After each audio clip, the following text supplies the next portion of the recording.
కలుగును గాక. అందరం దేవునికి స్తోత్రాలు చెల్లిదామా. హల్లెలూయా. మన ప్రభును రక్షకుడైన యేసుక్రీస్తు నామములో ఈ ఆరాధనకి వచ్చిన మీ అందరికీ నా యొక్క హృదయపూర్వక వందనాలు. దేవుడు మిమ్మల్ని మీ కుటుంబాలని దీవించును గాక. దేవుడు మనల్ని మన కుటుంబాలని గడిచిన కాలం అంతా కాపాడి భద్రపరచి సజీవ లెక్కలు ఉంచి దేవుని మందిరంలో ఇంతవరకు మనం పాటల ద్వారా, ప్రార్థనల ద్వారా, ఆరాధన ద్వారా దేవుని యొక్క నామాన్ని మనం మహింపరిచాము. మీ ఎదుట నిలవబడి దేవుని యొక్క వాక్యాన్ని అందించడానికి అత్యల్పునైన నాకు దేవుడిచ్చిన అవకాశాన్ని బట్టి అందరం ఒకసారి దేవునికి స్తోత్రాలు చెల్లిదామా. హల్లెలూయా. సమస్తమైన మహిమ, ఘనత, ప్రభావములు మన యేసయ్యకే చెందునుగాక. దేవుడు మనకిచ్చిన ఇటు సమయము ఎందుకో చాలామంది రాలేకపోతున్నారు. చాలా విచారమైన విషయం. ఆదివారం ఒక్క పూట ఒక 2-3 గంటలు కూడా రక్షణ పొందిన ప్రజలు దేవుని దగ్గరికి రాలేకపోతున్నారు. పోయిన శనివారం మనం విన్నాం, చిక్కుకుంటున్నారు. వీటిలో ఒక 3 విషయాలు మనం విన్నాము కదా. జీవన సంబంధమైన వ్యాపారము అంటే లోక సంబంధమైన వాటిల్లో చిక్కుకుంటున్నారు, తప్పిదాల్లో చిక్కుకుంటున్నారు, సులువుగా చిక్కులు పెట్టే పాపంలో లేకపోతే లోక మాలిన్యంలో చిక్కుకొని పోయి దేవుని దగ్గరికి రాలేకపోతున్నారండి. అపవాది చాలా మోసం చేస్తున్నాడు. దేవుని ప్రజల్ని దేవుని మందిరానికి రాకుండా ఏదో ఒక రీతిగా మోసం చేస్తూ ఉన్నాడు. దేవుని దగ్గర గడపకుండా మనకు దేవుడిచ్చిన విడుదలను బట్టి మనం దేవుని స్తుతించాలి. Praise the Lord. యేసయ్య నమ్ముకున్నంత మాత్రాన పరలోక రాజ్యం రాదండి. యేసయ్యలకు వచ్చి ప్రతిరోజు దేవుని స్తుతించాలి. ఆదివారం ఆయన కోరుకున్నాడు. ఆయన విశ్రాంతి దినము ఇది ఎవరో మనుషుల ద్వారా నిర్ణయించింది కాదండి. ఇది ఐపీసీ సంస్థ లేకపోతే దైవజనుల చేత ఏర్పాటు చేయబడింది కాదు. ఇది ఆదివారం అనేది ఇది ఎవరు కోరుకున్నారు? దేవుడు కోరుకున్నాడు. వారమంతా మీకు మీ ఇష్టం వచ్చిన పనులు చేసుకోండి. ఒక విశ్రాంతి దినాన్ని నా దగ్గరికి రండి, నా దగ్గరికి వచ్చి ఆరాధించండి, పాడండి, ప్రార్థించండి, స్తుతించండి, మందిరంలో గడపండి అని ఇది దేవుడు కోరుకుని ఆయన ప్రతిష్ఠించాడండి. ఈ దినాన్ని, ఈ ఆదివారాన్ని ఆయన ప్రభువు దినముగా ప్రతిష్ఠించాడు. ఈ ప్రతిష్ఠించిన దినం, ఈ సమయం మనం ఎక్కడెక్కడ గడుపుతున్నాం ఒకసారి ఆలోచన చేయాలి. చాలామంది వాళ్ళు నిజంగా దుర్వినియోగం చేసుకుంటూ ఉన్నారండి. కాబట్టి మనం ఎట్టి పరిస్థితుల్లో కూడా ఆదివారములు దేవుని మందిరానికి ఆబ్సెంట్ అనేది, పోయిన సంవత్సరం ఎన్ని ఆబ్సెంట్లు పడ్డాయి? ఒకరోజు దేవుడు ఆయన పంపవలసినవన్నీ కూడా ఆబ్సెంట్ అయితే, ఆయన ఇవ్వాల్సిన దీవెన, ఆయన కాపాడవలసిన లేకపోతే ఆయన చేయవలసినవన్నీ కూడా ఆయన స్టాప్ చేస్తే మనం తట్టుకోగలమా? ఆయన నీతిమంతుల మీద అనీతిమంతుల మీద ఆయన వర్షాన్ని కురిపిస్తున్నాడు. ఆయన సమృద్ధిగా అన్నీ దయచేస్తున్నాడు అండి.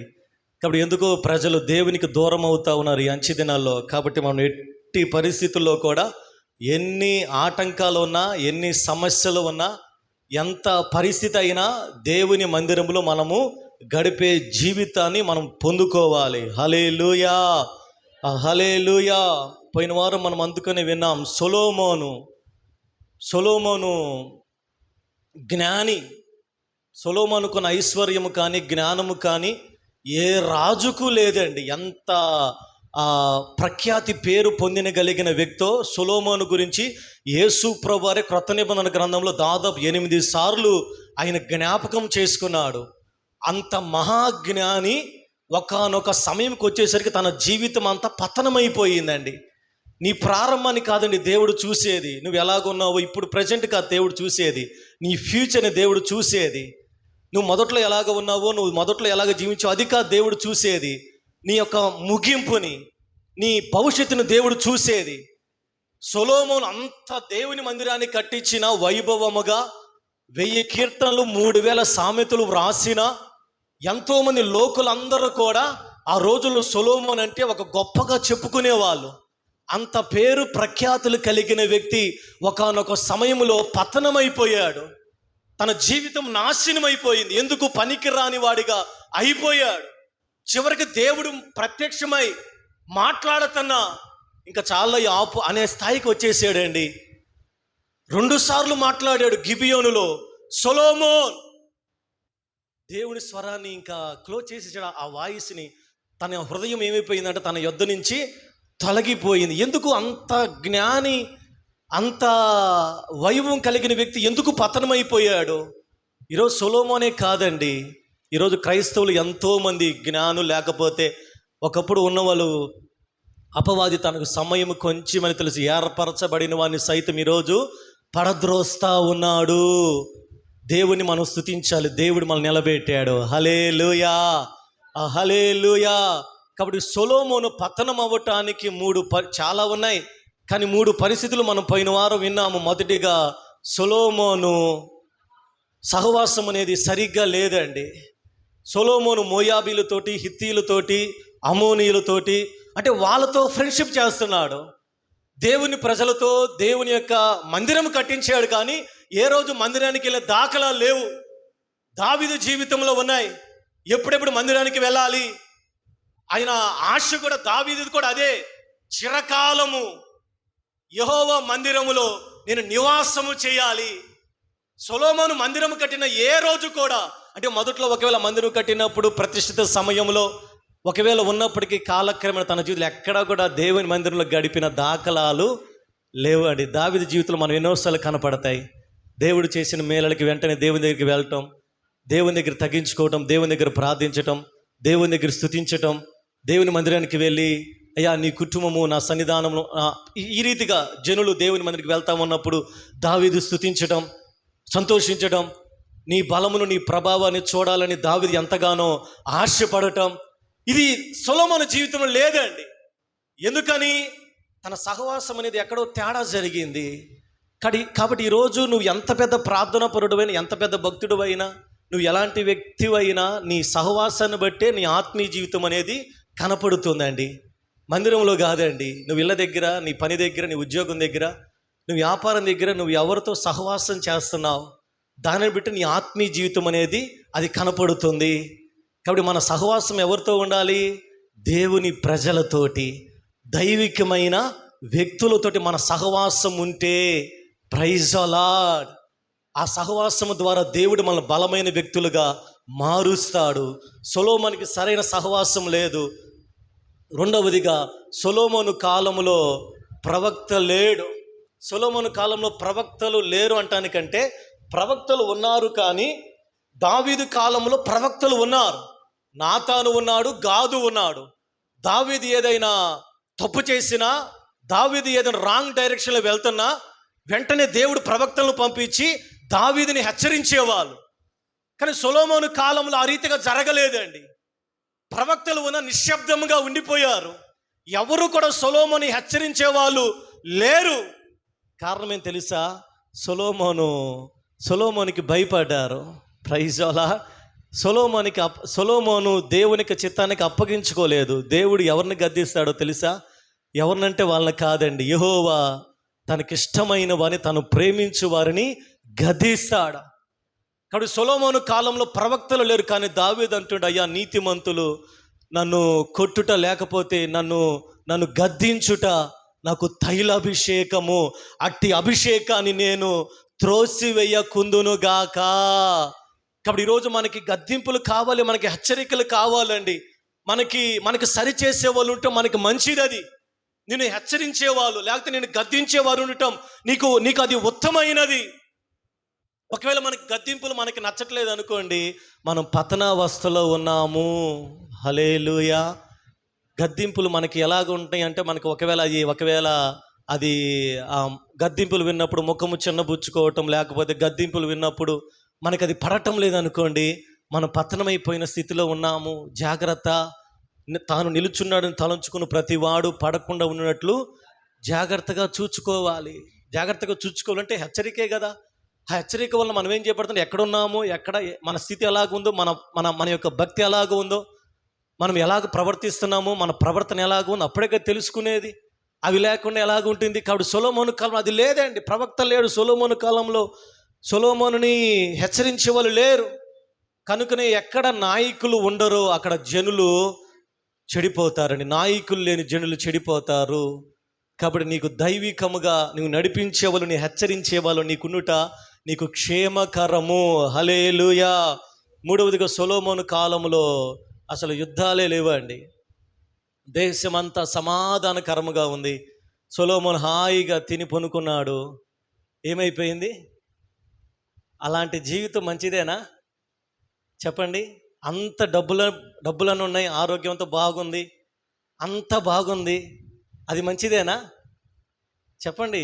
అదేం పరిష్కారం? అది మంచిదేనా? అంత బాగున్నాయి, డబ్బులు ఉన్నాయి, ఆరోగ్యం బాగుంది, చుట్టుపక్కల అంతా నిమ్మలంగా ఉంది, ఎటువంటి డిస్టర్బెన్స్ అనేది లేదు, అలాంటి జీవితం మంచిదేనా చెప్పండి? పలకరా? మంచిదేనా?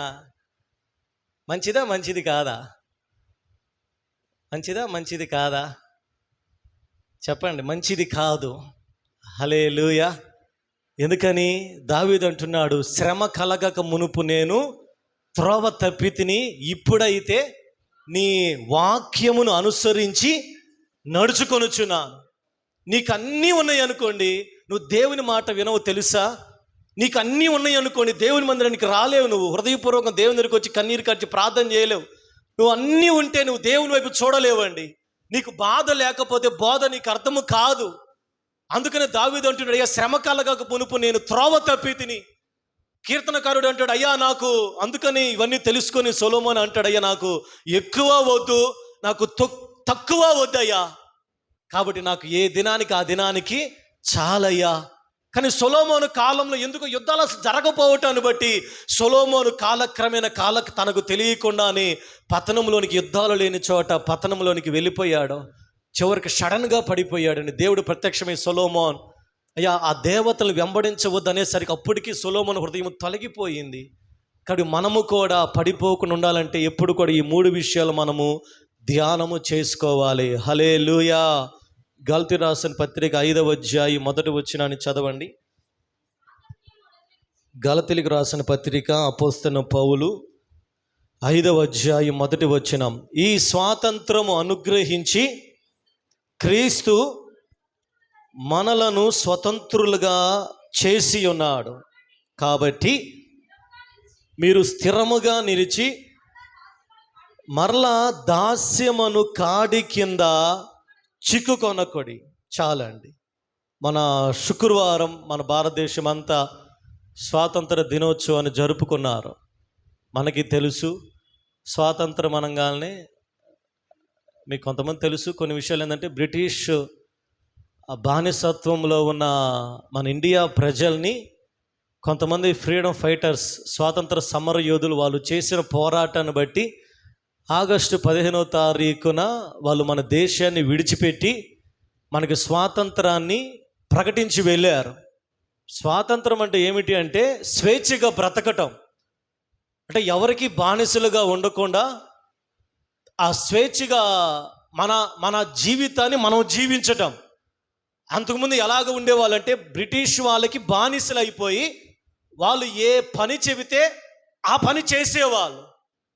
కానీ ఎప్పుడైతే స్వాతంత్రం వచ్చిందో ఇంకా మన ఇండియా దేశం ఎవరికి కూడా దాసులుగా లేరు, ఎవరికి వాళ్ళు స్వేచ్ఛగా జీవించడం ప్రారంభించారు. అలాగే బైబిల్ గ్రంథంలో కూడా నిర్గమకాండంలో దేవుని ప్రజలు ఫరో బానిసత్వంలో 400 సంవత్సరాలు ఉన్నారండి. ఎన్ని సంవత్సరాలు? 400 సంవత్సరాలు. కఠినమైన దాస్యత్వం, కఠినమైన వెట్టి చాకిరి, భయంకరమైన పరిస్థితి గుండా వెళ్ళినప్పుడు దేవుని ప్రజలు మొరపెట్టినప్పుడు దేవుడు వారి కొరకు మోషే నాయకుణ్ణి పుట్టించి వారి బానిసత్వం నుంచి విడిపించి వారికి గొప్ప స్వాతంత్రాన్ని కలుగు చేశాడు. హల్లెలూయా. కాబట్టి ఈరోజు మనం తెలుసుకోవాల్సిన విషయం ఏంటంటే, పౌలు గారు అంటున్నారు బైబిల్ గ్రంథంలో కూడా స్వాతంత్రము గురించి కొన్ని మాటలు వ్రాయబడ్డాయి. ఇప్పుడు మనం చదువుకున్న లేఖన భాగంలో, ఈ స్వాతంత్రం అనుగ్రహించి క్రీస్తు మనల్ని స్వతంత్రులుగా చేసి ఉన్నాడు, కాబట్టి మీరు స్థిరముగా నిలిచి మరలా దాస్యమును కాడి కింద చిక్కుకొనకుడి. కాబట్టి ఇప్పుడు మనం ఒకప్పుడు ఈ బ్రిటిష్ వాళ్ళ బానిసత్వము కాదు, ఫరో బానిసత్వము కాదు, కానీ మనం ఒకప్పుడు అపవాదికి మనం బానిసలుగా ఉన్నాం. అందుకని యోహాను సువార్త 8వ అధ్యాయంలో యోహాను సువార్త 8వ అధ్యాయము 32వ వచనం చదవండి. లేకపోతే 2వ పేతురు 2వ అధ్యాయం 20వ వచనం చదవండి. 2వ పేతురు 2వ అధ్యాయం 20వ వచనం.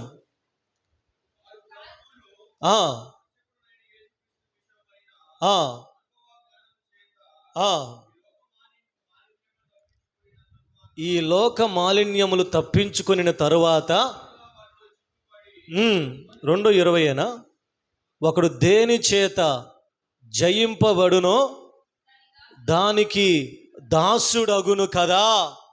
కాబట్టి క్రీస్తు మనకి స్వాతంత్రాన్ని ఇచ్చాడు. క్రీస్తు ద్వారా మనకి స్వాతంత్రం వచ్చింది. మన పాపముల మీద, మన శాపముల మీద, మన అతిక్రమముల మీద ఒకప్పుడు మనం అపవాదికి మనం బానిసలమయ్యాం. అపవాది చేతుల్లో మనము ఉన్నాం. మన అపరాధముల చేత మనం చచ్చిన వారమైపోయాం. అయితే క్రీస్తు మనకి ఆయన రక్తము ద్వారా ఆయన మనకి స్వతంత్రాన్ని ఆయన కలుగు చేశాడు. కాబట్టి ఈరోజు మనందరం కూడా గుర్తించాలి. ఎలాగా 1947 సంవత్సరంలో ఆగస్టు 15వ తారీఖున ఇండియా దేశానికి స్వాతంత్రం వచ్చిందో 2024 సంవత్సరాల క్రితము యేసు ప్రభువు సిలువలో చేసిన కార్యాన్ని బట్టి ప్రపంచం అంతటికీ కూడా అపవాది మీద, అపవాది శక్తుల మీద, పాపము మీద, అలాగే దురాత్మ అంధకార చీకటి శక్తుల మీద దేవుడు యేసుక్రీస్తు ద్వారా స్వతంత్రాన్ని ప్రకటించాడు. Praise the Lord. ఇంకా నువ్వు ఎవరికి కూడా నువ్వు బానిసలుగా ఉండటానికి నువ్వు అవసరం లేదు. నువ్వు దేనికి కూడా నువ్వు తల వంచవలసిన అవసరం లేదండి. దేవుడు మనల్ని స్వేచ్ఛగా ఉండటానికి గొప్ప స్వాతంత్రాన్ని దేవుడు మనకు అనుగ్రహించాడు. హల్లెలూయా. కాబట్టి ఈరోజు మనం గుర్తించవలసిన మొదటి విషయం ఏంటంటే మన దేశానికి ఎలాగ స్వాతంత్రం వచ్చిందో మనకి కూడా స్వాతంత్రము ఆత్మ సంబంధముగా యేసు ప్రభువారి ద్వారా మనకి స్వాతంత్రం వచ్చింది. యేసు ప్రభువారి ద్వారా మనం విడుదల చేయబడ్డాం. యేసు ప్రభువారి ద్వారా మన మీద ఉన్న జన్మ కర్మ పాపములన్నీ కూడా కొట్టివేయబడ్డాయి.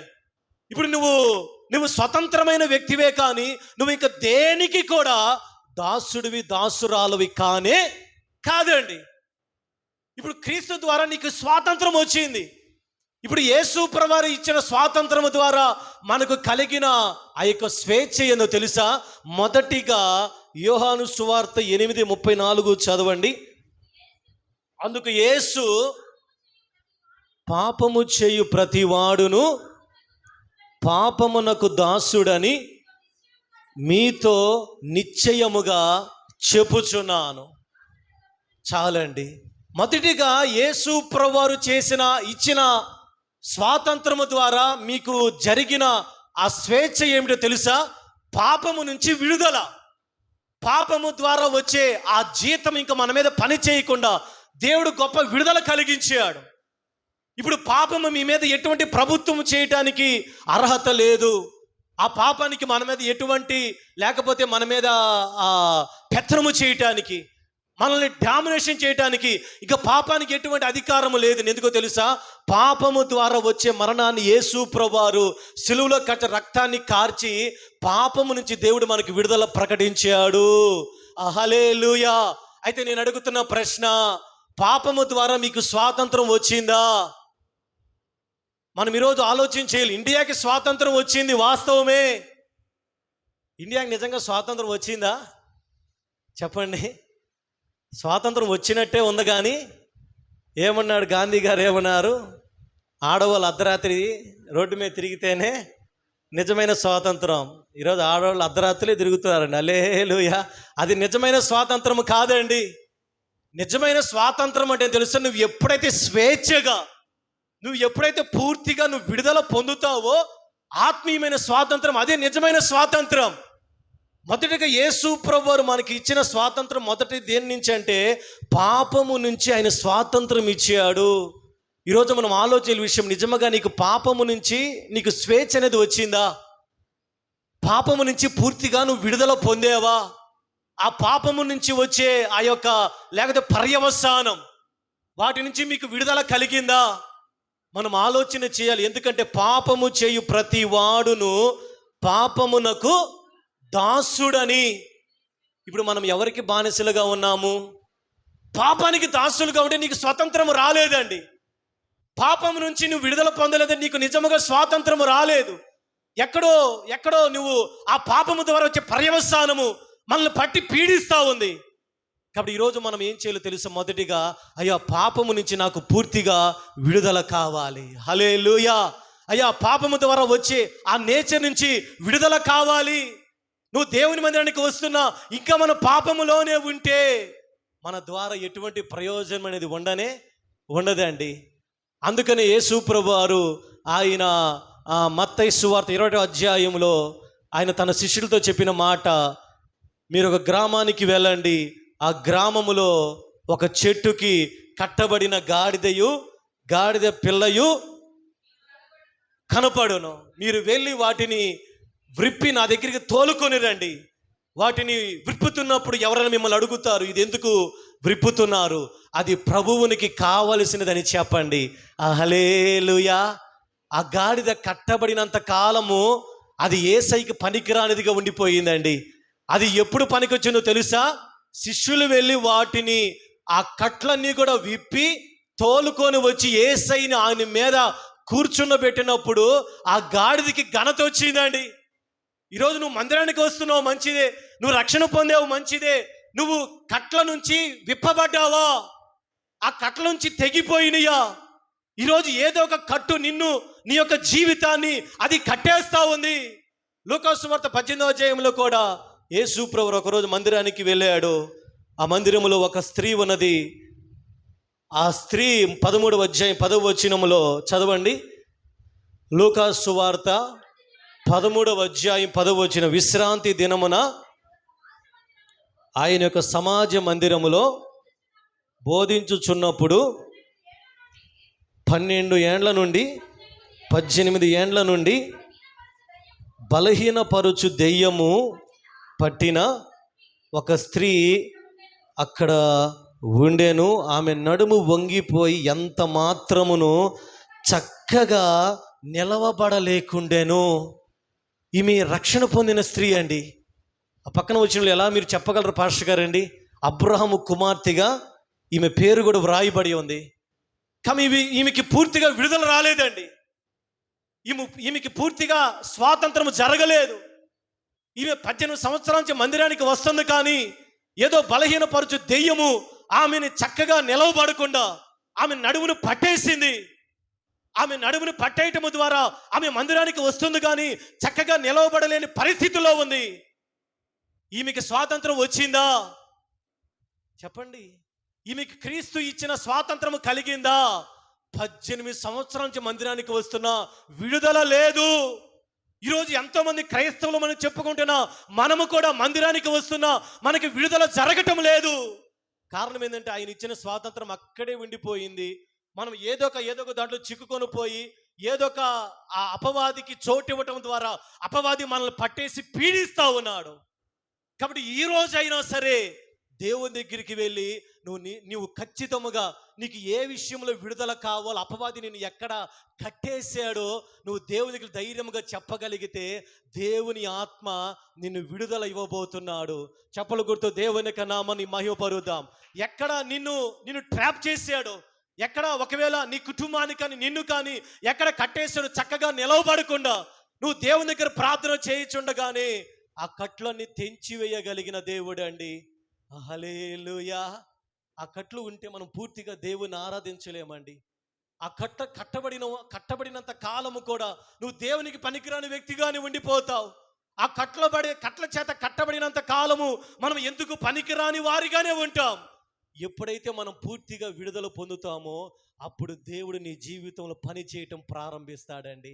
Praise the lord. అప్పుడు దేవుడు నీ జీవితంలో పని చేయటం ప్రారంభిస్తాడమ్మా.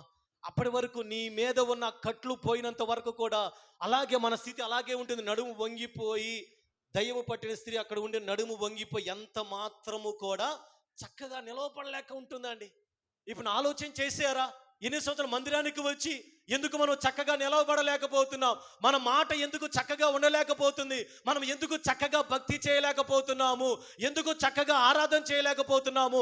చక్కగా దేవుని మందిరానికి ఎందుకు రాలేకపోతున్నాము? చక్కగా దేవుని మందిరంలో ఎందుకు మనం ఉండలేకపోతున్నాం? ఇప్పుడు ఆలోచన చేశారా? పక్కన మీద నెడతామా? దైవజనుల మీద నెడతామా? మేము చక్కగా లేకపోవటానికి వాళ్ళండి కారణం అని అంటామా? మేము చక్కగా లేకపోవటానికి మా దైవజనులు అంటామా? మీరు చక్కగా లేకపోవడం ఎవరండి కారణం? ఎవరు కారణం? ఇక్కడ ఈ స్త్రీ చక్కగా ఉండకపోవడం ఎవరో కారణము తెలుసా? మనుషులు కాదండి, ఒక దురాత్మ ఆమెను చక్కగా నిలవబడకుండా చేస్తూ ఉంది. ఈరోజు మన జీవితాల్లో కూడా అలాంటి అనుభవాలు ఉన్నాయా? చక్కగా దేవుని మందిరం రావాలనుకున్నా కానీ రాలేకపోతున్నాం, ఏదో అడ్డగిస్తూ ఉంది. దేవుని దగ్గర ప్రార్థించాలనుకున్నా కానీ ప్రార్థించకుండా ఏదో అడ్డగిస్తూ ఉంది. దేవుని దగ్గర దేవుని సన్నిధానం యథార్థముగా పరిశుద్ధముగా ఉండాలనుకుంటున్నాము, కానీ ఏదో ఒకటి నిన్ను అడ్డగిస్తూ ఉంది. నేను చక్కగా నిలవబడకుండా ఏదో నిన్ను కట్టేసింది. కానీ ఆ కట్టేసినది ఏదో నువ్వు గుర్తించగలిగితేనే నీకు దేవుని ద్వారా వచ్చే ఫ్రీడమ్ దొరుకుతుంది. కానీ లేకపోతే నువ్వు అప్పటిదాకా నువ్వు దాసుడివే, దాసురాలవే. హల్లెలూయా.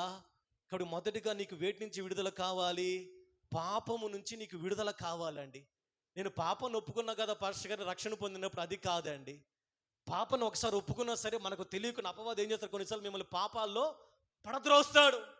ఆ పాపాలు ఏదో గుర్తించుకొని ఎక్కడ దుష్టుడు కట్టివేసాడో ఆ కట్ల నుంచి విడుదల పొంది మీరు స్వాతంత్రాన్ని పొందుకుంటేనే కానీ మీకు పాపముల మీద విజయం అనేది రాదు. హల్లెలూయా. అందుకని యోహాను మొదటి పత్రిక 2వ అధ్యాయములో ఆయన అంటున్నాడు, మొదటి వచనాన్ని చదవండి. నా చిన్నపిల్లలారా, పాపము చేయకుండుటకై ఈ సంగతులను మీకు వ్రాయుచున్నాను. ఎవడైనను పాపము చేసిన ఎడల నీతిమంతుడైన యేసుక్రీస్తు అను ఒక ఉత్తరవాది తండ్రి యొద్ద మనకున్నాడు. ఆయనే మన పాపములకు శాంతికరమై ఉన్నాడు. మన పాపములకే కాదు చాలండి. హల్లెలూయా. కాబట్టి మొదటిగా ఈరోజు ప్రియ దేవుని సంగమా, ఇండియాకి స్వాతంత్రం ఎలాగ వచ్చిందో ఈరోజు మనకి పూర్తి స్వాతంత్రం కావాలి. ఏదో ఒక 50% ఉండి మిగతా 50% కాదే అండి. బ్రిటిష్ వాళ్ళు పూర్తిగా వెళ్ళిపోయారు. కొంతమంది ఒక 50% ఉండి 50% వెళ్ళలేదండి. నువ్వు మందిరానికి వస్తున్నావు, రక్షణ పొందేవు, మంచిదే. నువ్వు బాప్తీసం తీసుకున్నావు, మంచిదే. నువ్వు దేవుని దగ్గర పాడుతున్నావు, ప్రార్థన చేస్తున్నావు, మంచిదే. అయితే నీకు పాపముల మీద పూర్తిగా నీకు విజయం అనేది దొరికిందా? లేకపోతే ఇంకా నీ మీద పాపం అనేది ఏలుబడి చేస్తూ ఉంటే నీ మాటల ద్వారా, నీ ప్రవర్తన ద్వారా నువ్వు దేవునికి ఒకవేళ నువ్వు కట్టబడిన స్థితిలోనే ఉంటే నీకు ఇంకా స్వాతంత్రం రాలేదండి. నువ్వు ఇంకా కట్టబడిన స్థితిలో ఉన్నావు. నీకు పూర్తిగా విడుదల రాలేదు, నీకు స్వేచ్ఛ రాలేదు, నీకు ఫ్రీడమ్ రాలేదు. ఫ్రీడమ్ లేని దగ్గర దేవుడు పని చేయడు. కాబట్టి ఎక్కడ నువ్వు కట్టబడ్డావో, ఒకవేళ అపవాది నీ నోటిని కట్టివేసాడేమో. నోటిని కట్టివేయటం అంటే నువ్వు ఏం మాట్లాడతావో నీకు తెలియదండి, నువ్వు ఎలాగ ప్రవర్తిస్తావో నీకు తెలియదు. నీ నోరు అది సరిగ్గా ఉండదు, నీ నోరు కుదురుగా ఉండదు. రక్షణ పొందినా, మారు మనసు పొందినా నీ నోరు ఎలాగ ఉండిద్ది అంటే ఏదో ఒక అపవిత్రమైన ముసలమ్మ ముచ్చట్లు, అక్కడ విషయాలు ఇక్కడ విషయాలు అక్కడ, లేకపోతే ఈ విషయాలు అక్కడ. నోరు ఏమైపోయింది? అది అపవాది కట్టేసాడు అండి. అది ఒకవేళ నోరు అది కట్టివేయబడకపోయి మేము ఎలాగ తెలుసుకోవాలి పాస్టర్ గారండి? మా నోరు బాగానే ఉంది కదా, మేము మంచి పేస్ట్ వాడుతున్నాము కదా. ఆ పేస్ట్లు ఈ కాదండి. అపవాది మీ నోరు కట్టివేయలేదు అంటే సాధ్యం తెలుసా? మీ నోరు ఎప్పుడు దైవికమైన మాటలే మాట్లాడుతుంది. మీ నోరు ఎప్పుడూ కూడా ఏమి చేస్తుంది తెలుసా? అది దైవికమైన దేవుని స్తుతి కీర్తనలు, దేవుని యొక్క వాటిని మాట్లాడుతుంది. వీటిని తప్ప ఏదైనా ఒకవేళ మన నోటి నుంచి వస్తా ఉంది అంటే మీ నోటిని అపవాది కట్టేసేసాడు. మీకు ఇంకా మీ నోటి నుంచి విడుదల రాలేదు. ఆ నోటిని అపవాది ప్రకటన గ్రంథంలో కూడా అపవాదికి ఒక నోరు ఇవ్వబడింది. ఒక నోరు ఇవ్వబడింది అంటండి. కాబట్టి మన నోటి విషయంలో చాలా జాగ్రత్తగా ఉండాలి. మీరు మాట్లాడే మాటలు దైవికమైనవేనా? ఆ నోరుకి ఒకవేళ స్వాతంత్రం వచ్చిందా? ఒకప్పుడు చెప్పాము, లోకంలో చెప్పాము, అక్కడ చాడీలు చెప్పాము, అక్కడ జారవేశాం. అవి లోకంలో జరిగినాయి. ఇప్పుడు దేవుని దగ్గరికి వచ్చిన తర్వాత వాటన్నిటిని కూడా ఏం చేయాలో తెలుసా? మనము విడుదల పొందాలి. Praise the Lord. ఇంకా మన మాటలలాగా ఉండకూడదు, మన యొక్క చేష్టలలాగా ఉండకూడదు. మనము ఇతరుల గురించి లేకపోతే ఎక్కడంటే ఏదంటే అది చెడ్డ మాటలు లేకపోతే ఎన్నో ఉన్నాయండి, కాని మాటలని. వీటన్నిటి నుంచి విడుదల పొందేవా? చెప్పండి అమ్మ, ఏంది పలకరా ఈరోజు? వాతావరణానికి కోళ్ళు ఏమైపోతాయి అట్లా చూస్తున్నారండి. నోరు నుంచి విడుదల పొందామా? నోటికి స్వాతంత్రం వచ్చిందా? మన నోటికి స్వాతంత్రం వచ్చిందా? పాస్టర్ గారు, ఆదివారం స్వాతంత్రం, మిగతా 6 రోజులు చెప్పండి. ఆదివారం స్వాతంత్రం పాస్టర్ గారండి, మిగతా 6 రోజులు కూడా ఇంక చూసుకోండి. మీరు ఇక్కడ ఉండరు కదా, ఆ స్వాతంత్రం ఏదో మేము చూపిస్తాం పాస్టర్ గారు అని అంటామా? లేదే అండి. ప్రతిరోజు కూడా రాత్రి మనం విన్నాం, ఇది ఒకరోజు జరిగేది కాదండి. రాత్రి వచ్చిన ఇది ఒక అభ్యాసం చేయాలమ్మా. నేను ఎందుకు ఇలాగ నా నోరు ఎందుకు ఇలాగ ఉంది? ఇది ప్రాక్టికల్ మినిస్ట్రీ తెలుసా? క్రైస్తవం అనేది ఏదో తూతు మంత్రంలాగా, ఏదో ఒక బట్టి లాంటి కాదండి.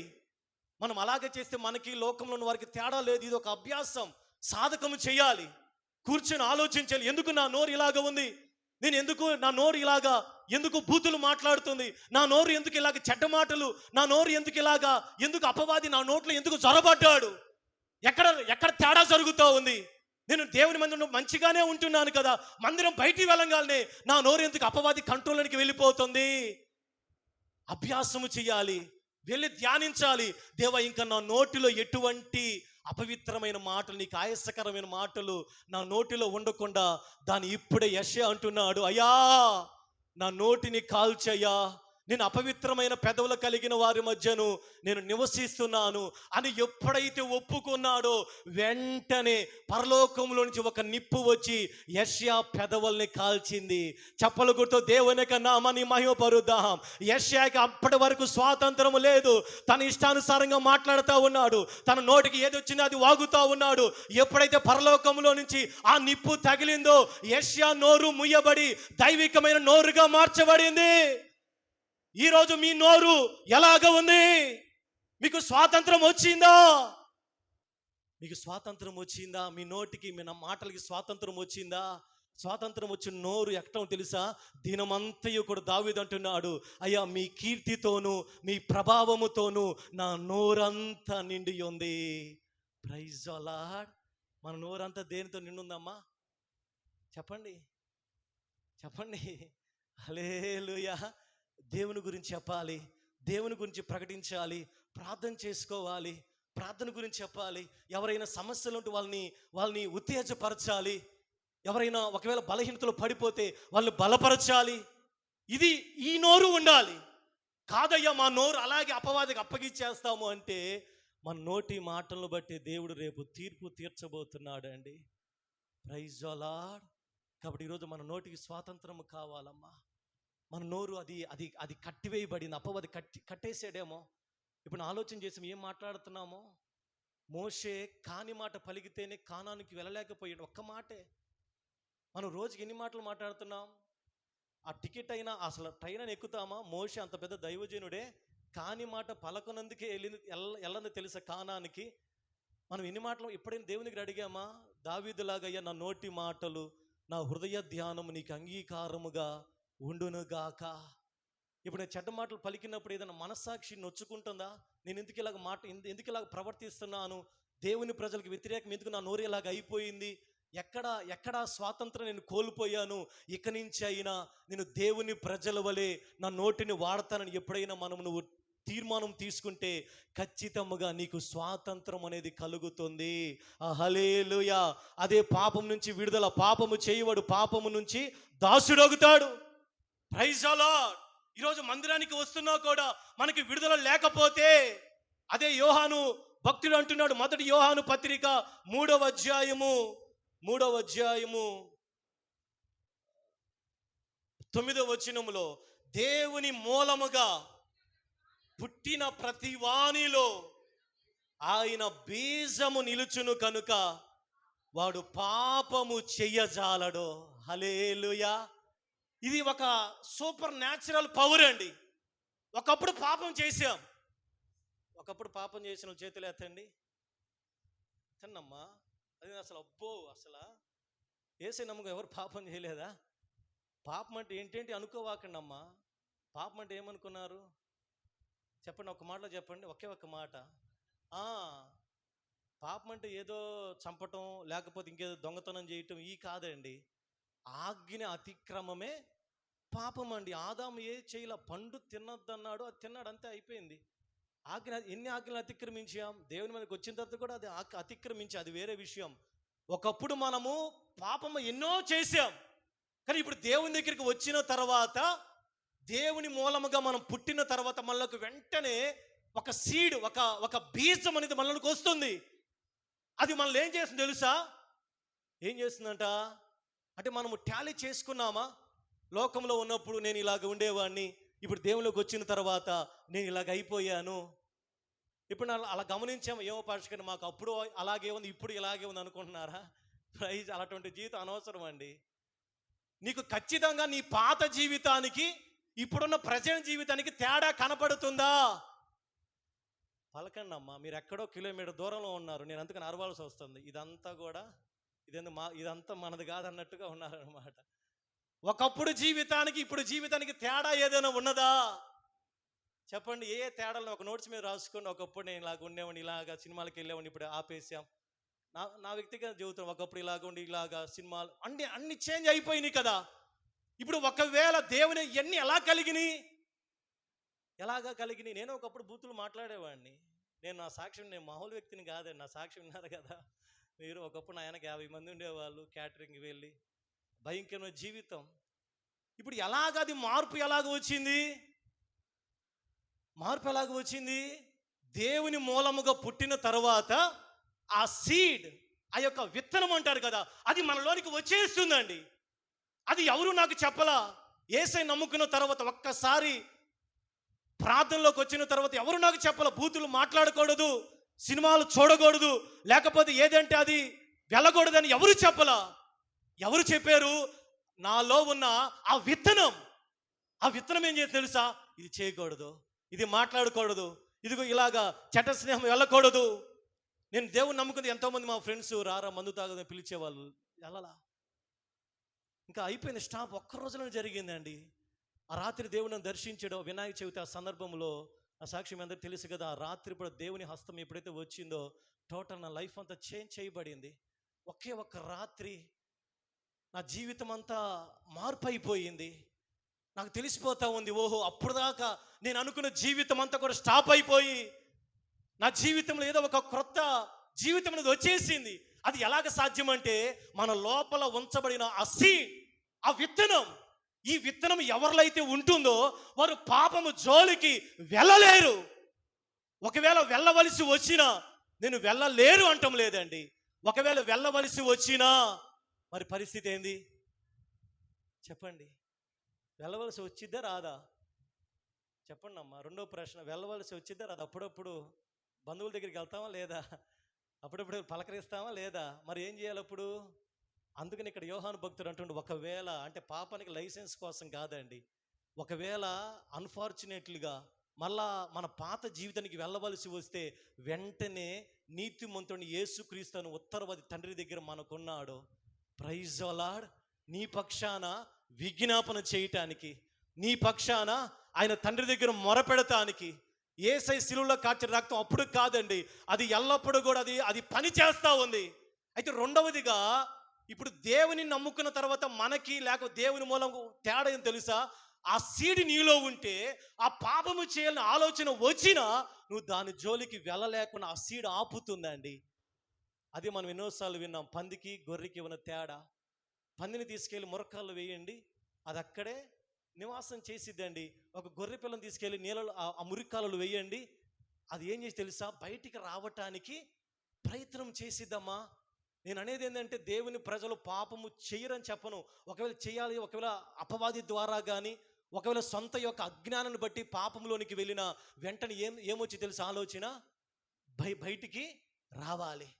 ఆ బయటికి ఎట్లాగైనా సరే మరలా ఆ మాలిన్యాన్ని కడుక్కోవాలి, పరిశుద్ధులు అవ్వాలి, ఎలాగైనా సరే దేవునికి ఒప్పుకోవాలి. ఇది ఎవరు కలిగిద్ది? ఆ విత్తనం ఉన్న వాళ్ళకి. అది లేని వాళ్ళకి ఎలాగుండిద్ది అంటే, ఇంకా అక్కడే ఉన్న తెలియదండి. ఏమి చేస్తున్నారో తెలియదు, ఏం మాట్లాడుతున్నారో తెలియదు, ఏమి ఎక్కడ తెలియదండి. సీడు లేదు. ఈరోజు మీలో సీడు ఉందా? ఒకసారి ఆలోచన చేయండి. సీడు ఉందా? నేను అంటే పాపం జోలికి వెళ్ళరని అంటం లేదు. ఒకవేళ ఆ మార్గంలో వెంటనే ఇది నేను ఉండకూడదని మనస్సాక్షి గద్దించే సీడ్ మీలో ఉందా? ప్రైజ్ అలా.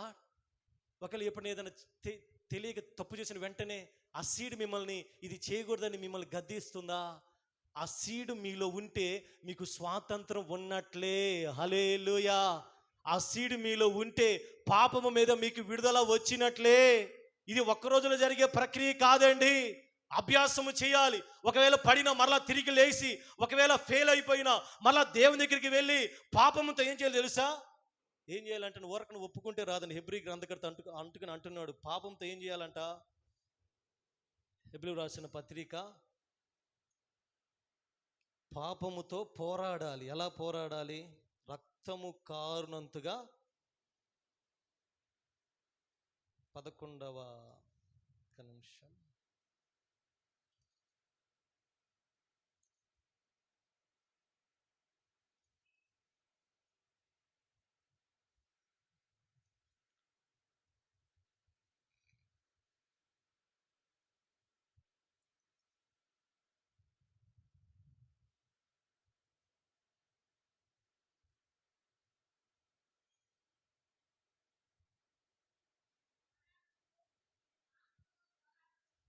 ఎక్కడక్కది? 12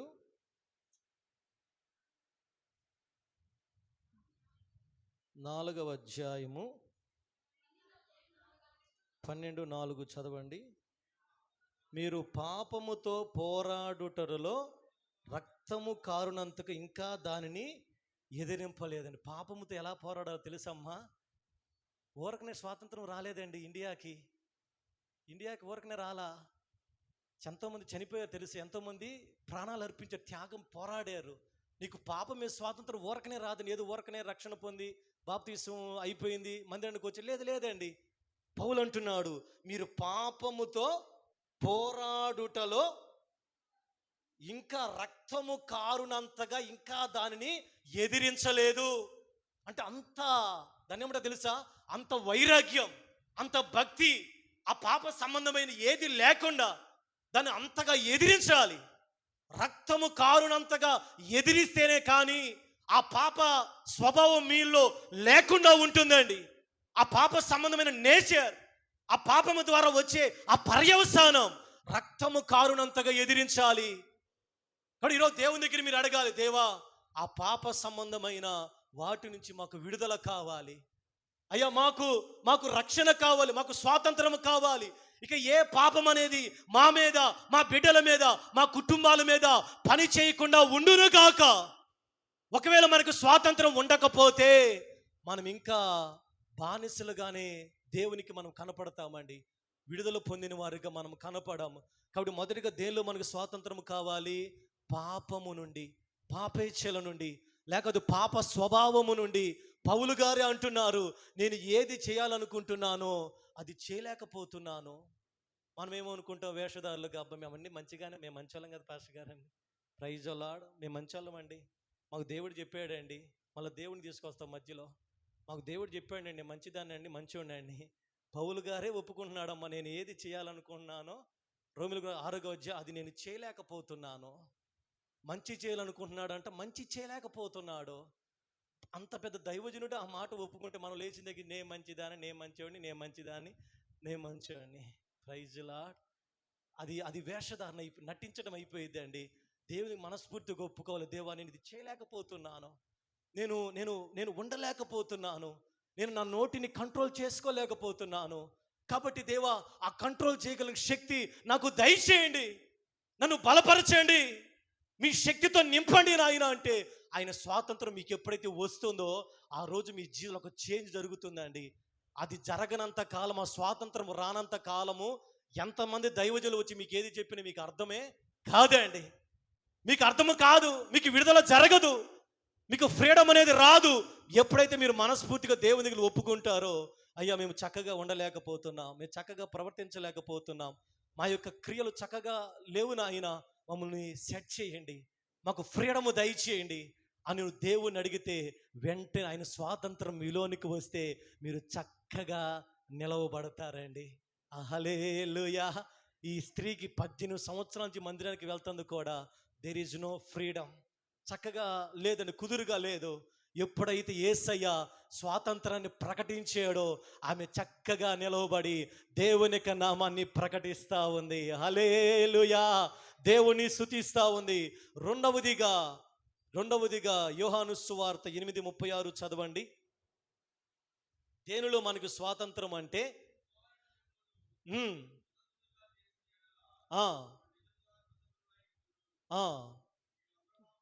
చాలండి. యోహాను 8:36లో కుమారుడు మిమ్ములను స్వతంత్రులుగా చేసిన ఎడల మీరు నిజముగా స్వతంత్రులయ్యుందురు. చాలండి. రెండవదిగా క్రీస్తులో మనకి స్వాతంత్రం.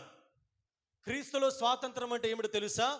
క్రీస్తులో వచ్చే ఆశీర్వాదాలన్నీ, క్రీస్తు ద్వారా ఏదైతే ఉన్నాయో అవన్నీ పొందగలిగే స్వాతంత్రం మీకు ఉన్నదా?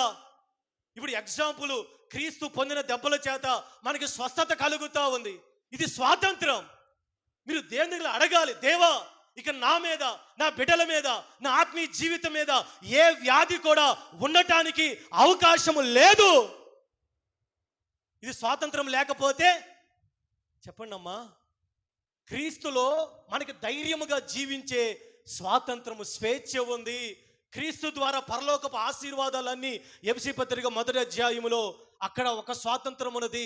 క్రీస్తు ద్వారా, ఆయన సిలువ వేయబడటం ద్వారా, ఆయన రక్తము చిందించడం ద్వారా ఏ ఆశీర్వాదాలు ఉన్నాయో అవన్నీ పొందగలిగిన స్వాతంత్రం ఉన్నదా? క్రీస్తు నమ్ముకోను కూడా ఇంకా నువ్వు అనారోగ్యముతో, అప్పుల సమస్యతో, క్రీస్తు నమ్ముకోను కూడా నువ్వు ఇంకా దారిద్రతలో, క్రీస్తు నమ్ముకోను కూడా నువ్వు ఇంకా ఏదో నిరుత్సాహముగా, క్రీస్తుని తెలుసుకోవడగా నువ్వు ఇంకా ఏదో పోగొట్టుకున్న వ్యక్తిగా ఉంటే నేను చెబుతా, రెండవదిగా నీకు స్వాతంత్రము లేదండి. క్రీస్తు నమ్ముకోవడం అనవసరం అమ్మా. క్రీస్తు ద్వారా నీకు రెండవది ఇవ్వబడిన స్వాతంత్రం తెలుసా? ఆయన నమ్ముకోవడం ద్వారా ఉన్న స్వేచ్ఛ, ఆశీర్వాదాలన్నీ నువ్వు అనుభవిస్తున్నావా? Praise the Lord. చెప్పండి, రెస్పాండ్ అవ్వండి. ఉన్నాయి ఆ యొక్క క్రీస్తు నమ్ముకోవడం ద్వారా వచ్చిన ఆ స్వేచ్ఛ అంతా మీకు కలుగుతా ఉందా? ఇప్పుడు యేసయ్య నమ్ముకొని కూడా నువ్వు ఇంకా దారిద్రతలో ఉంటే నీకు స్వాతంత్రం ఉన్నట్లా? యేసయ్య నమ్ముకోను కూడా నువ్వు ఇంకా పేదరికంలో, నువ్వు ఇంకా ఎక్కడెక్కడో లేకపోతే శాపకరముగా ఉంటే నువ్వు నిజంగా స్వాతంత్రం దొరికినట్టేనా? ఇక్కడ అందుకని యోహాను భక్తుడు అంటున్నాడు, కుమారుడు మిమ్మును స్వతంత్రులుగా చేసిన ఎడల మీరు నిజముగా స్వతంత్రులయ్యుందురు. కాబట్టి ఈరోజు ప్రియా దేవుని సంగమా, రోమిలకు రాసిన పత్రిక 8వ అధ్యాయంలో కూడా క్రీస్తు యేసు నందు ఉన్న వారికి ఏ శిక్ష విధి లేదు. మీ క్రీస్తులో ఉంటే, మీరు క్రీస్తును అనుసరించినట్లయితే ఇంకా మీ మీద ఏది పని చేయడానికి వీలు లేదండి. అది శాపమైన, వ్యాధైనా, అది బంధకమైన, అది ఏదైనా, అది పేదరికమైన, ఆయన పొందిన దెబ్బల చేత మనకి స్వస్థత కలుగుతూ ఉంది. క్రీస్తు యేసు మహిమైశ్వర్యంలో మన అవసరాలను తీర్చబడతా ఉన్నాయి.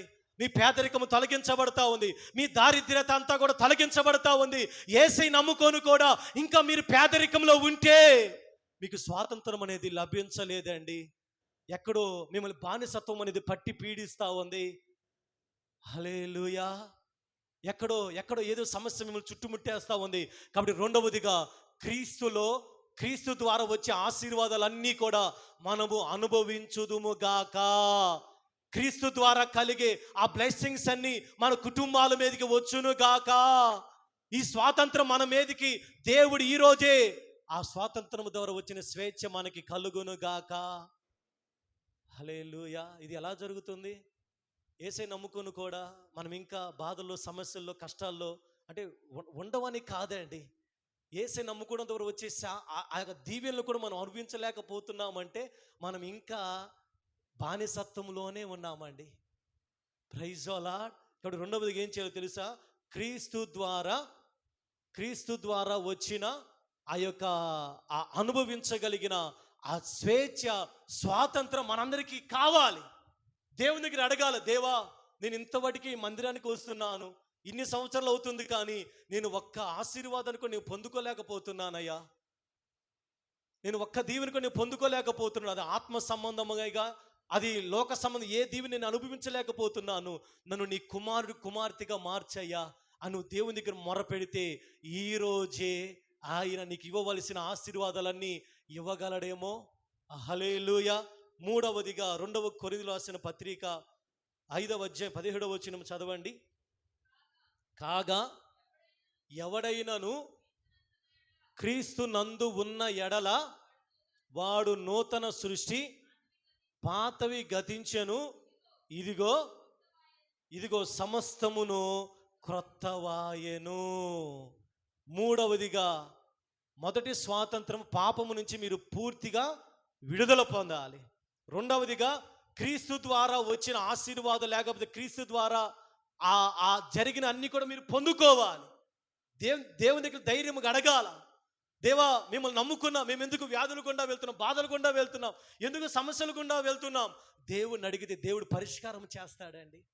ప్రైజ్ ది లార్డ్, హల్లెలూయా. ఇప్పుడు యేసు ప్రభువుని కలిగి ఉండి కూడా మనం ఇంకా దారిద్ర్యం గుండా వెళ్తున్నామంటే ఎక్కడ తేడా?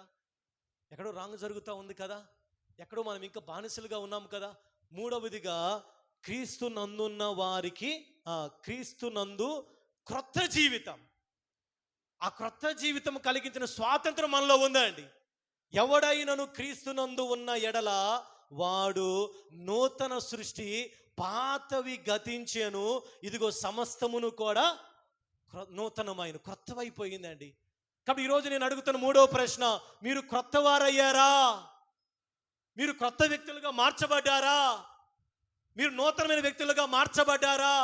మీరు ఇంకా పాత వ్యక్తులుగానే ఉన్నారా? ఈ రోజే క్రీస్తు మనకిచ్చిన స్వాతంత్రము ద్వారా నూతనమైన జన్మ జీవించడానికి దేవుడు అధికారాన్ని మనకి ఇచ్చాడండి. అందుకే నికోదేముతో యేసు ప్రభువు అంటున్నాడు, ఒకడు నీటి మూలముగా ఆత్మ మూలముగా జన్మించితే కానీ దేవుని రాజ్యంలో ప్రవేశించాడు. ఈరోజు నూతన జీవితం మీ దగ్గర ఉన్నదా? నూతన జీవితం మన దగ్గర ఉన్నదా? నూతనమైన ఆ యొక్క బ్రతుకు మన దగ్గర ఉన్నదా?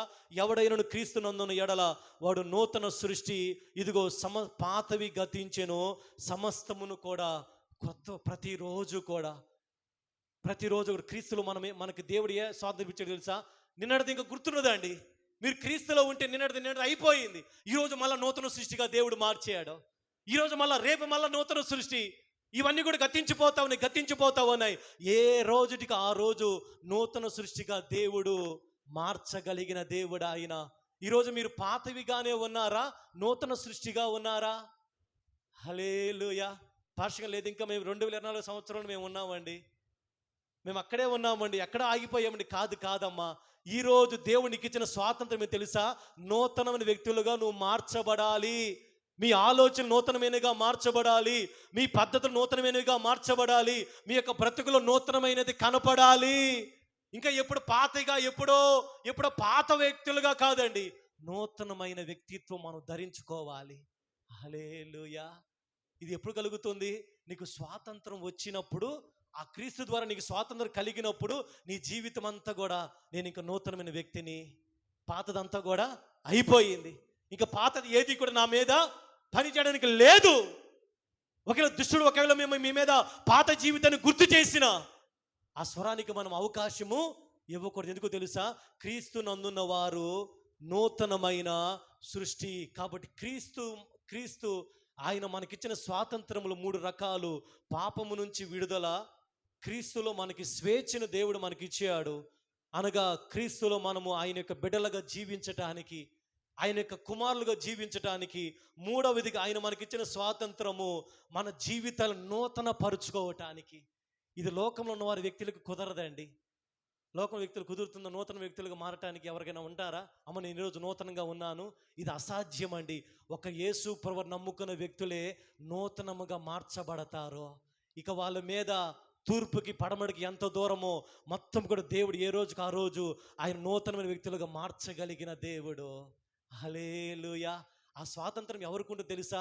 క్రీస్తు ద్వారా, క్రీస్తు నమ్ముకున్న వాళ్ళకి. కాబట్టి ఈరోజు మనం ఈ స్వాతంత్రం 3 అనుభవించాలి. చివరిగా ఈ స్వాతంత్రం ఎలా కలుగుతుంది? ఈ 3 స్వాతంత్రాలు చెప్పండి. ఇందా మనం చదువుకున్న మాటలోనే 2వ పేతురు లేకపోతే 2వ కొరింథీ 3:17 చదవండి. ఎలాగ ఈ స్వాతంత్రం మనకు దొరుకుతుంది? ప్రభువే ఆత్మ గనుక ప్రభువు ఆత్మ ఎక్కడ ఉండునో అక్కడ ఈ స్వాతంత్రం ఉంటుందండి. ఏ స్వాతంత్రం? ఈ 3 రకాల స్వాతంత్రాలు. ఒకటి పాపం నుంచి విడుదల, క్రీస్తు ద్వారా వచ్చే ఆశీర్వాదం అనుభవించగలిగే స్వాతంత్రం, అలాగే మన జీవితాల్ని నూతన పరుచుకునే స్వాతంత్రం. కాబట్టి ఈ స్వాతంత్రం ఎక్కడ ఉంటుందో తెలుసా? ఎక్కడంటే అక్కడ ఉండదమ్మా. నిద్రపోతున్నాం, దేవునికి స్తోత్రాలు చెల్లిద్దాం. ప్రైజ్ అలా. ఈ స్వాతంత్రం ఎక్కడ ఉంటుందో తెలుసా? ప్రభు యొక్క ఆత్మ ఎక్కడ ఉంటుందో అక్కడ ఈ స్వాతంత్రం ఉంటుందండి. Praise the Lord. Where there is spirit of God, అక్కడ ఈ స్వాతంత్రం ఉంటుంది. ప్రభు ఆత్మకి మీరు అప్పగించుకుంటే ప్రభు ఆత్మ ఎక్కడ ఉంటుందో అక్కడ ఈ స్వాతంత్రాన్ని దేవుడు విడుదల చేస్తాడండి. ఆత్మ ప్రతి విధమైన కాడిని విరగొట్టగలదు. ఆత్మ ప్రతి విధమైన దేవునికి విరోధమైన నియమాలన్నీ కూడా రద్దు చేసి స్వాతంత్రాన్ని ఇవ్వగలదు. కాబట్టి మొదటిగా ప్రభువు యొక్క ఆత్మ ఎక్కడ ఉండునో అక్కడ స్వాతంత్రము ఉండును. దేవుని ఆత్మ చోట విడుదల ఉంటుంది. దేవుని ఆత్మ ఉన్న చోట నూతనమైన సృష్టి అనేది జరుగుతుంది. దేవుని ఆత్మ ఉన్న చోట పాపము నుంచి దేవుడు గొప్ప విడుదల కలిగిస్తాడు. రెండవదిగా యోహాను సువార్త 8:32 చదవండి. యోహాను సువార్త 8:32 వచనం. అప్పుడు సత్యము మిమ్మలను స్వతంత్రులుగా చేయును. రెండవదిగా ఎలాగొస్తుంది తెలిసింది? సత్యము మిమ్మల్ని స్వతంత్రులుగా చేస్తుందండి. సత్యం ఎక్కడ ఉంటుందో అక్కడ స్వాతంత్రం ఉంటుంది. మీరు అసత్యంలో ఉంటే మీకు స్వాతంత్రం ఉండదమ్మా. సత్యములో మీరు ఉంటే ఆ సత్యం మిమ్మల్ని ఏం చేస్తుంది? మిమ్మల్ని స్వతంత్రులుగా చేసి స్వాతంత్రాన్ని అనుభవించేటట్లుగా చేస్తుంది. ఈరోజు మీరు సత్యములో ఉన్నారా? అసత్యంలోనే మీరు ఉన్నారు. ఇంకా మీరు అసత్యమైన బోధల్లోనే మీకు ఉంటే మీకు స్వాతంత్రం కలగదండి. మీరు సత్యములోకి రాగలిగితే సత్యము మిమ్ములను స్వతంత్రులుగా చేస్తుంది. హల్లెలూయా. కాబట్టి ప్రభు యొక్క ఆత్మ ఎక్కడ ఉండునో అక్కడ స్వాతంత్రం ఉంటుంది. రెండవదిగా సత్యము మిమ్మల్ని స్వతంత్రులుగా చేస్తుంది. చివరిగా గల్తీ రాసిన పత్రిక 5వ అధ్యాయంలో అందుకొని అంటున్నాడు, క్రీస్తు మనలను స్వతంత్రులుగా చేసి, చదవండి 5వ అధ్యాయం 1వ వచనం ఎక్కడ స్టార్ట్ చేసామో, ఈ స్వాతంత్రం అనుగ్రహించి క్రీస్తు మనలను స్వతంత్రులుగా చేసి ఉన్నాడు. కాబట్టి మనము స్థిరముగా నిలిచి మరలా దాస్యమనే కాడి కింద చిక్కు కొనకొడి. హల్లెలూయా. ఈ స్వాతంత్రం అనుగ్రహించి క్రీస్తు మనలను స్వతంత్రులుగా చేశాడు. కాబట్టి ఈరోజు నువ్వు స్వతంత్రం కలిగిన వ్యక్తివండి. ఇండియా దేశం ఏ రీతిగా ఆ బ్రిటిష్ వాళ్ళ మీద స్వతంత్రం పొందుకుని ఈరోజు స్వేచ్ఛగా జీవిస్తున్నారో, ఈరోజు క్రీస్తుని నమ్ముకోవడం ద్వారా క్రీస్తు ద్వారా నీకు ఈ 3 స్వాతంత్రాలు వచ్చినాయి. నువ్వు తెలుసుకోగలిగితే, నువ్వు విశ్వసించగలిగితే నీ మీద ఏ పాపం అనేది ప్రభుత్వం చేయదు. నువ్వు క్రీస్తు ద్వారా నువ్వు ఆశీర్వాదాలు పొందటానికి నువ్వు అర్హురాలివి. నువ్వు క్రీస్తులో నూతనమైన వ్యక్తిగా మార్చబడటానికి, పాతవి గతించి కొత్త వ్యక్తిగా మార్చడానికి దేవుడు నీకు ఆ స్వాతంత్రాన్ని ఇచ్చాడు. ఒకవేళ నువ్వు యేసయ్యని నమ్ముకోను కూడా నీ మీద పాపం ప్రభుత్వం చేస్తా ఉంటే నువ్వు ఇంకా పాపానికి నువ్వు దాసురాలుగా ఉన్నావండి. నువ్వు ఇంకా బానిసత్వం, నీకు స్వాతంత్రం అనేది కలగలేదు. నువ్వు యేసయ్యని నమ్ముకోను కూడా నీకు వేటికో నువ్వు దరిద్రతలో, లేకపోతే ఇంకా నువ్వు వ్యాధుల చేత చిక్కుబడి ఉంటే నువ్వు ఇంకా దేనికో నువ్వు దాసురాలుగా ఉన్నావు. నువ్వు ఇంకా యేసయ్యని నమ్ముకున్న తర్వాత కూడా నీ జీవితం అంతా పాతగానే ఉండిపోతే, క్రొత్తదనం లేకుండా నీకు స్వాతంత్రము లేదండి. కాబట్టి ఎవరికైతే ఈ స్వాతంత్రం ఉంటుందో ఈ 3 ఖచ్చితంగా వాళ్ళు స్వతంత్రము కలిగి జీవిస్తారు. హల్లెలూయా. తల వంచండి, ప్రార్థన చేసుకుందాం. దేవుడు మనకిచ్చిన ఈ స్వాతంత్రాన్ని మనం మరలా దాన్ని దుర్వినియోగం చేసుకోనకుండా, మనం మరలా దాస్యం అనే కాడి కింద చిక్కుకొనకుండా దేవుని దగ్గర ప్రార్థన చేసుకొని, యేసయ్య ఏ స్వాతంత్రాన్ని మనం ఇచ్చాడో అయ్యా ఆ స్వాతంత్రాన్ని మాకు అనుగ్రహించండి. క్రీస్తు ద్వారా మనకి ఇవ్వబడిన ఆ స్వాతంత్రంలో ఉన్న ఆశీర్వాదాలను మనం పొందుకున్నట్లుగా ఇప్పుడే దేవుని మనం అడుగుదాం. దేవా, మాకు అయ్యా స్వాతంత్రము దయచేయండి. అయ్యా మమ్మల్ని, అయ్యా మాకు ఫ్రీడము దయచేయండి, మాకు స్వేచ్ఛను దయచేయండి. అయ్యా మేము వేటి చేత నడిపించబడతా ఉన్నాం. మా జీవితాలు అలాగ ఉండకూడదు అయ్యా, మా బ్రతుకులు అలాగ ఉండకూడదు అయ్యా. మేము స్వేచ్ఛ కలిగిన వ్యక్తులుగా మేము ఉండాలి అయ్యా. మేము లోకానికి వేరే రక్షణ పొందాలి. మేము లోకానికి అడాప్ట్ చేయకూడదు ప్రభువా. దేవా మీకు వందనాలయ్యా. మేము అపవాది యొక్క అయ్యా బానిసలుగా మేము ఉండకూడదు ప్రభువా. అయ్యా మేము స్వతంత్రులుగా మేము ఉండాలి అయ్యా మీరు స్వతంత్రులుగా ఉండటానికి మమ్మల్ని పిలిచారు. మీరు పిలిచిన దేవుడి నమ్మదగిన దేవుడివి. ఇప్పుడే మాకు గొప్ప విడుదల మాకు దయచేయండి. Thank you Lord. హల్లెలూయా. ప్రార్థన చేసుకుందాం. ఇంకా ఒకవేళ మన మీద